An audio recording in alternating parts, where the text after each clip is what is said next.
Metaphors दुनिया का सबसे बड़ा नेटवर्क मार्केटिंग का प्लेटफॉर्म है। इसमें लोग थोड़ी सी इन्वेस्टमेंट करके अपना बिजनेस स्टार्ट करते हैं और इससे पैसिव इनकम कमा रहे हैं। इसमें Matic coin as a network fees use होता है और डाई स्टेबल कॉइन में हम इसमें इन्वेस्टमेंट करते हैं और डाई स्टेबल कॉइन से ही हमारी अर्निंग होती है। और इसके साथ साथ जब आप इसमें ज्वाइनिंग लेते हैं तो आपको SFC कॉइन दिया जाता है, जो कि मेटाफोर्स का स्टेबल कॉइन है जिसकी प्राइस $1 है। इसका सारा सिस्टम ऑटोमेटिक है। इसमें आप जो इन्वेस्टमेंट करते हैं वो भी ऑटोमेटिक ही हो जाती है और जो आपको मिलता है यानी कि जिसका विड्रॉवल लगाते हैं वो भी आपको ऑटोमेटिक ही आपके ट्रस्ट वैलेट के अंदर रिसीव हो जाता है। ये सारा सिस्टम स्मार्ट कॉन्ट्रैक्ट के ऊपर बेस करता है, ब्लॉकचेन टेक्नोलॉजी के ऊपर बेस करता है।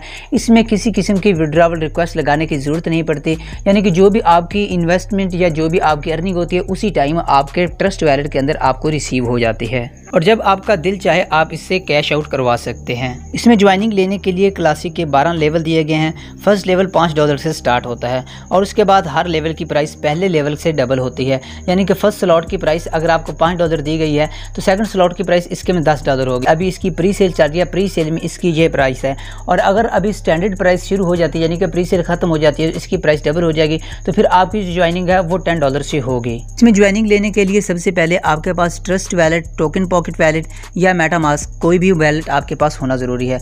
उसके बाद आप इसमें ज्वाइनिंग कर सकते हैं। इसके अलावा आपके ट्रस्ट वैलेट के अंदर डाई स्टेबल कॉइन और मैटिक कॉइन होना ज़रूरी है, जो कि आप मुझसे बाय कर सकते हैं, किसी भी सेलर से बाय कर सकते हैं, बाइनेंस, OKX, किसी भी एक्सचेंज से बाय कर सकते हैं। और अगर हाँ आप मेरी टाइगर्स टीम में ज्वाइनिंग लेते हैं तो आपको प्रॉपर गाइड भी किया जाएगा, ज्वाइनिंग में भी डिस्काउंट दिया जाएगा। इसके अलावा अगर आप लेवल अपग्रेड करते हैं तो भी आपको पैसिव कैशबैक दिया जाएगा। अभी हम बात करते हैं कि इसमें वर्किंग किस तरीके से होती है। इसमें दो तरीके हैं, एक तो आप वर्किंग करके भी इनकम कर सकते हैं, दूसरे आप नॉन वर्किंग से भी इनकम कर सकते हैं। वर्किंग इसमें टोटली नेटवर्क मार्केटिंग है, आपने लोगों को ज्वाइन करवाना है और आपकी इनकम होगी, लेकिन नॉन वर्किंग से आपको इनकम इसमें होती है। नॉन वर्किंग इनकम लेने के लिए आपने किसी अच्छी टीम के साथ ज्वाइन होना है, आपका अपलाइनर अच्छा होना चाहिए जो प्रॉपर गाइड भी कर सके और जो बंदों को ज्वाइन भी करवा रहा हो। तो जो नॉन वर्किंग इनकम है, नॉन वर्किंग इनकम आपकी टीम की वर्किंग से होती है और आपके अपलाइनर के वर्किंग से होती है। अगर आप नॉन वर्किंग इनकम करना चाहते हैं तो आपको S6 की स्लॉट बाय करनी पड़ेगी। आप फर्स्ट स्लॉट से भी ज्वाइनिंग ले सकते हैं और आप 5 स्लॉट से भी ज्वाइनिंग ले सकते हैं। अब हम बात कर लेते हैं वर्किंग की। वर्किंग के लिए अगर आप वर्किंग करना चाहते हैं तो इसमें 2 किस्म की स्लॉट्स दी होती हैं, एक S6 की स्लॉट है और एक S3 की स्लॉट है। S6 की जो स्लॉट है वो working plus non working slot है और जो S3 की स्लॉट है वो टोटली वर्किंग स्लॉट है। S6 की स्लॉट में आपको इनकम आपके अपलाइनर और आपके क्रॉस लाइनर से भी होती है और आपको डायरेक्ट रेफरल से भी होती है। और S3 की स्लॉट में आप जस्ट डायरेक्ट रेफरल करके ही इनकम कर सकते हैं, आपको आपके अपलाइनर और आपके क्रॉस लाइनर से इनकम नहीं होती है। अगर आप इसमें ज्वाइनिंग लेना चाहते हैं, फ़र्ज़ करें आप फर्स्ट स्लॉट से ज्वाइनिंग लेते हैं तो आपको फर्स्ट S6 का स्लॉट दिया जाएगा, यानी कि इसमें हर 2 S6 के स्लॉट के बाद एक S3 का स्लॉट आता है।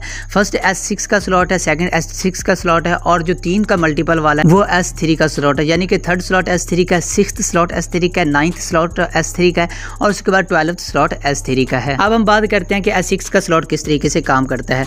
अगर आपने S6 के स्लॉट में ज्वाइनिंग ले ली, उसके बाद आपने आगे वर्किंग स्टार्ट करनी है, तो जैसे आप फर्स्ट 2 बंदे ज्वाइन करवाते हैं उसका 100% आपके अपलाइनर को जाता है या आपके क्रॉस लाइनर को जाता है, उसका आपको कुछ भी नहीं मिलता है। उसके बाद जैसे आप 3rd, 4th, 5th बंदा ज्वाइन करवाते हैं उसका 100% आपको मिलता है, यानी कि फर्स्ट लेवल में अगर आप ज्वाइनिंग करवा रहे हैं तो आपको $15 उसी टाइम आपके ट्रस्ट वैलेट के अंदर मिल जाएंगे।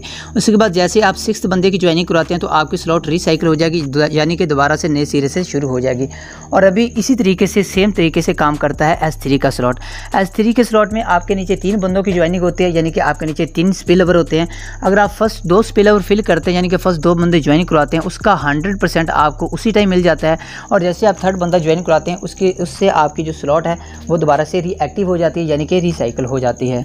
अगर आपके पास थोड़ी इन्वेस्टमेंट है तो आप इसमें 3rd स्लॉट से भी ज्वाइनिंग ले सकते हैं, लेकिन अगर उससे भी थोड़ी आपके पास इन्वेस्टमेंट है तो आप फर्स्ट लेवल से भी इसमें ज्वाइनिंग ले सकते हैं। फर्स्ट लेवल में ज्वाइनिंग लेने के लिए आपके पास आपके ट्रस्ट वैलेट के अंदर 5 डाई कॉइन होनी चाहिए और इसमें आपके पास 1 मैटिक कॉइन होनी चाहिए जिससे आप ज्वाइनिंग ले सकते हैं। और उसके बाद अगर आपने ऑटो अपग्रेडेशन लगा रखी है तो आपके स्लॉट्स ऑटोमेटिक ही अपग्रेड होते जाएंगे। अब हम बात कर लेते हैं कि ऑटोमेटिक इसमें अपग्रेडेशन किस तरीके से होती है। फ़र्ज़ करें आपने फर्स्ट स्लॉट से ज्वाइनिंग ली है और आपने बंदों का ज्वाइन करवाना शुरू कर दिया है, तो फर्स्ट 2 बंदों की इनकम मैंने ऑलरेडी बताया वो आपके अपलाइनर जो आपके क्रॉस लाइनर को जाएगी और जैसे आप 3rd बंदा ज्वाइन कराएंगे उसकी 100% आपको मिल जाएगी। अब जैसे आप 4th और 5th बंदा ज्वाइन करवाएंगे वो वेबसाइट में होल्ड रहेगी, जैसे 2 बंदे कंप्लीट होते जाएंगे तो आपका जो सेकंड लेवल है वो अपग्रेड अपग्रेड हो जाएगा और उसकी इनकम आपके अपलाइनर को चली जाएगी या आपके क्रॉस लाइनर को चली जाएगी। इस तरीके से जैसे आप छठा बंदा ज्वाइन कराएंगे तो उससे आपकी जो S6 की स्लॉट है वो दोबारा से रिसाइकिल हो जाएगी। अब हम बात करते हैं कि S3 की स्लॉट में ऑटो अपग्रेडेशन किस तरीके से होती है। S3 की स्लॉट में आप फर्स्ट 2 बंदे ज्वाइन करवाते हैं तो उससे आपका लेवल अपग्रेड हो जाएगा। फर्ज करें 3rd लेवल में है तो 4th लेवल हो जाएगा, या 6th लेवल में है 7th लेवल हो जाएगा। लेकिन अगर आप ऑटो अपग्रेड नहीं करते तो इसमें आपके 25% फीस काटी जाती है जो कि प्रोडक्ट फंड में जाती है, और जो 75% है वो आपके ट्रस्ट वैलेट के अंदर आपको उसी टाइम रिसीव हो जाती है। अब हम बात करते हैं कि प्रोडक्ट फंड क्या है और प्रोडक्ट फंड में हमारी फ़ीस क्यों जाती है। प्रोडक्ट फंड बेसिकली इस वेबसाइट का जो कॉइन आने वाला है, इसमें जो NFT दे रहे हैं वो है प्रोडक्ट फंड। जो हमारी फ़ीस प्रोडक्ट फंड में कटती है वो भी हमें ही रिसीव होनी है, लेकिन वो कब रिसीव होगी, जब हमारे पास 6th लेवल होगा वो हमें NFT की शक्ल में दी जाएगी और हमें फोर्स कॉइन की शक्ल में दी जाएगी। अभी हम बात कर लेते हैं इसमें जो फर्स्ट आईडी लगी हुई है वो है मिस्टर लाडो की। फर्स्ट आईडी के ऊपर तो कोई अपलाइनर है नहीं, तो उसने जो फर्स्ट 2 बंदे ज्वाइन करवाने हैं उसकी इनकम किधर जाएगी। उसकी जो फर्स्ट 2 बंदों की ज्वाइनिंग की इनकम है वो जाएगी